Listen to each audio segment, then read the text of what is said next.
예, 스가랴의 말씀은 이제 바벨론에 끌려갔다가 이스라엘 백성이 유다로 돌아와서 70년 만에 돌아와서 이제 돌아와서 보니까 황량하고 아무것도 없는 상황에서 제일 먼저 해야 될 일은 이제 성전 건축이었죠. 왜 성전 건축이 중요하냐면 성전이 하나님의 임재를 상징하잖아요. 그러니까 성전 건축이 이루어진다는 것은 이제 너희들 안에서 하나님의 나라를 하나님께서 회복의 역사를 시작하겠다라는 상징이죠. 뭐 하나의 건물을 지어가지고 우리가 또 그 안에서 뭐 예배 공동체로 나온 뭐 이런 의미도 있겠지만 결국에는 하나님의 나라, 하나님의 일하심이 이제 또 다시 새롭게 너희들 안에서 시작된다라는 의미에서의 성전 건축의 상징성은 굉장히 컸습니다. 그렇기 때문에 이스라엘 백성들 안에서는 그 안에서 비전을 가지고 또 미래를 설계하면서 하나님 앞에서 순종을 해야 되죠. 선지자들이 그것을 도우러 왔고 또 총독마저도 수룹바벨로 인하여서 하나님께서 허락하셨던 모든 계획 속에서 이루어진 거죠. 그런데 하다가 이게 중단이 된 거죠. 그러니까 그 말은 뭐냐면 우선순위가 바뀐 거예요. 우선순위가 바뀌어서 하나님의 그 이스라엘 백성들에게 해방해서 돌아온 거에 대한 또 그거의 비전에 대해서 이제는 좀 약간 주춤거리고 해이해지고 했다는 거지요. 그래서 그 비전을 다시 한번 제시를 한 것이 이제 학계 스가랴 말씀이고 그 말씀을 통하여서 다시 한번 회복을 가지고 오게 되었습니다. 그래서 중단된 것들 그런 것들을 통해서 말씀을 구체적으로 선포했던 학계 스가랴의 말씀 또 기도로 나아오며 참된 금식으로 나아오며 하나님의 인도와 하나님의 그 나라의 회복에 대한 새로운 비전을 열매 맺게 할 것이다 라는 하나님의 메시지를 담고 있는 것이 스가랴의 말씀이고 이것이 어제 그제 앞전에 있었던 8가지 환상을 통하여서 하나님께서 새 나라를 회복할 것이고 새 왕을 주실 것이고 또 하나님께서 그 새로운 왕 즉 예수 그리스도를 보내주실 것이다. 그래서 너희들이 생각하는 다윗과 솔로몬의 시대보다도 더 찬란하고 더 화려하고 또 영원한 생명을 가져오게 될 것이다 라는 그런 상징적인 또 미래지향적인 말씀을 담고 있는 것이 스가랴의 말씀인 것입니다. 그래서 이사야서 다음으로 가장 예수 그리스도의 예언이 가장 많이 나오는 것이 이 스가랴예요. 이 짧은 14장이지만 그 다음으로 예언이 가장 많이 나온다고 합니다. 그들은 성정 중심의 신앙이었어요. 구약 시대는 성정 중심의 신앙에서 처음에는 성막, 그다음에 제사, 그다음에 성전, 또 성전이 무너졌지만 다시 성전의 회복 이렇게 해서 뭐든지 성전 중심의 신앙이었어요. 그러니까 성전이 완성되면 새 왕이 올 것이고 새 왕이 온데 그게 결국에는 이스라엘을 구원을 이끌 것이다. 하나님은 그게 예수 그리스도였고 그들은 뭐 해방이었고 또 회복이었을 거다. 그리고 성전 건축으로 인하여서 그들에게 눈물과 낙심과 또 슬픔을 위로와 희망으로 바꾸어 줄 수 있는 매개체가 됐다는 거죠. 우리가 이 말씀을 보면서 우리가 생각해 볼 게 있어요. 오늘 우리가 2023년도 주제가 여기 보면 힘써 교회를 이루자라는 거잖아요. 그러면 우리도 영적인 성전 건축은 뭐냐? 이걸 한번 생각해 봐야 돼요. 금년 내내 우리가 그것들을 제가 생각에는 이제 한 2월 달이 이제 거의 다 갔는데 2월이 다 가기 전에 우리 호산나 교회가 가져야 할 영적인 성전 건축은 뭐냐? 뭐 일단은 뭐 교회당은 있잖아요. 교회당은 있는데 뭐 교회 이전이냐? 뭐 이건 아닌 것 같아요. 당장은. 그러면 우리 교회 안에서의 그 영적인 성전 건축을 해야 되를 하나님의 주신 사명. 그래서 부흥회도 하고 그랬는데 우리가 그것들을 찾아서 하나씩 건축을 해야 되는 것입니다. 이게 하나님이 원하시는 것 같아요.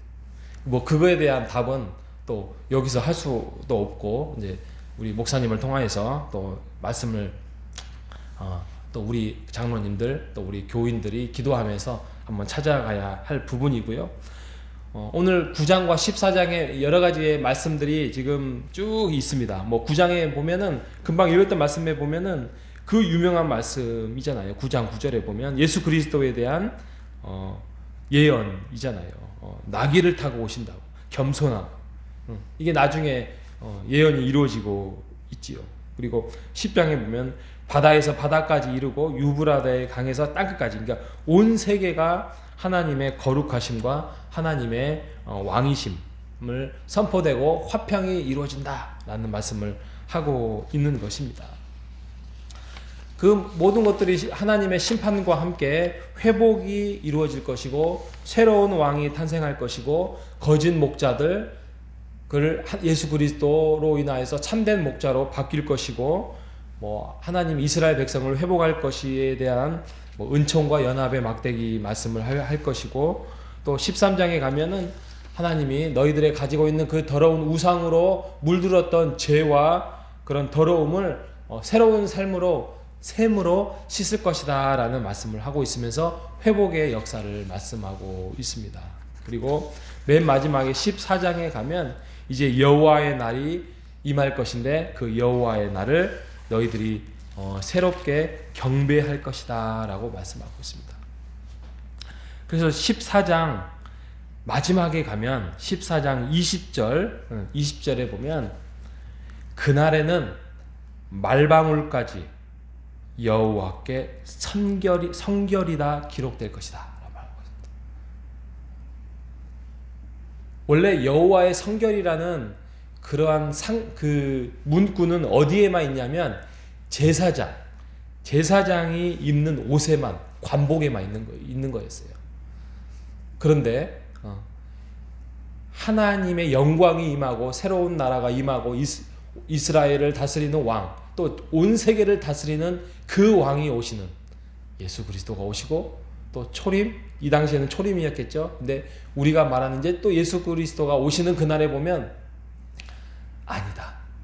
그 제사장이 입는 옷만이 아니라 말방울, 그러니까 말이 이렇게 타는 말의 방울까지도 여호와의 성결을 외칠 것이다 라고 말씀하고 있는 것이죠. 이게 무슨 말씀이죠? 모든 삶 영역에 하나님의 거룩이 선포될 것이고 새겨질 것이다 라는 말씀입니다. 그러니까 우리가 이제 자칫 잘못하면 이분법적인 신앙생활을 할 수 있어요. 우리가 주일은 거룩하고 또 예배가 거룩하고 또 주의 찬양이 거룩하고 또 우리의 신앙이 거룩하고 그런데 또 밖에 나가면 그 거룩이 조금 희석되고 그게 아니라는 거죠. 우리 강사님 이번에 오셔가지고 했던 말씀 중에 우리는 그리스도의 편지다.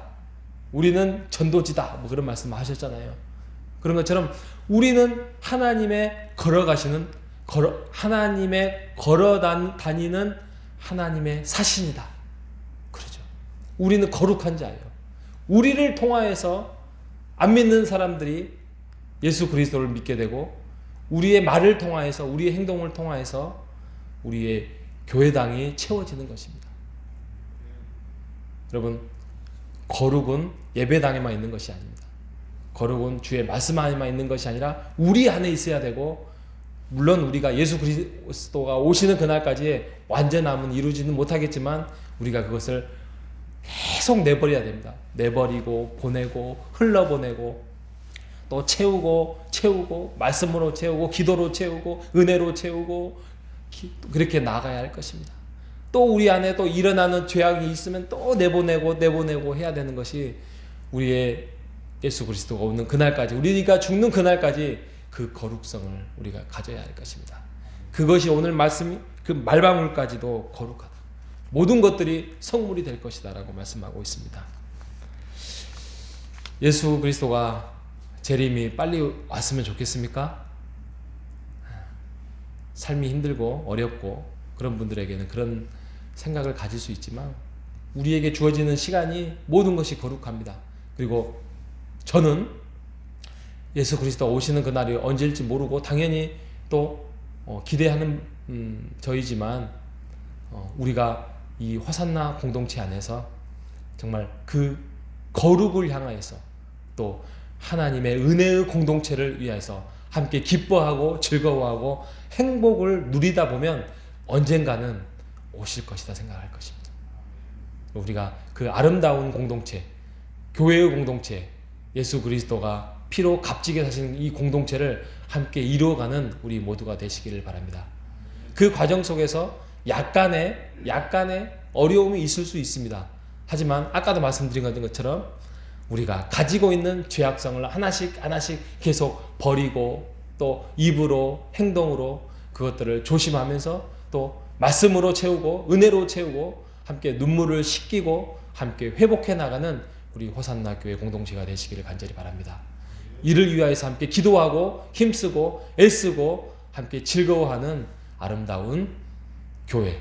그래서 오늘의 금년의 표 힘써 교회를 이루는, 그래서 하나님이 너희들 2023년도 교회를 위하여서 함께 애쓰고 힘쓴 거 내가 안다. 내가 위로한다, 격려한다, 칭찬한다.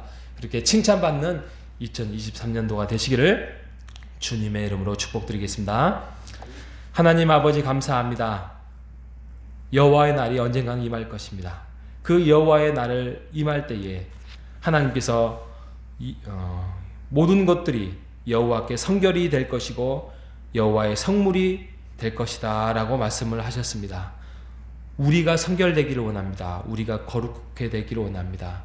하나님의 말씀을 채우고 기도로 채우고 하나님과 동행함으로써 우리가 가지고 있는 죄악성을 계속적으로 흘러보내고 또 새로운 것으로 말씀으로 채우는 우리가 될 수 있도록 인도하여 주시옵소서.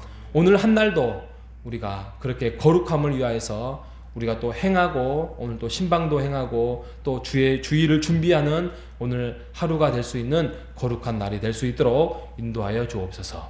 살아계신 예수님의 이름으로 기도합니다. 아멘.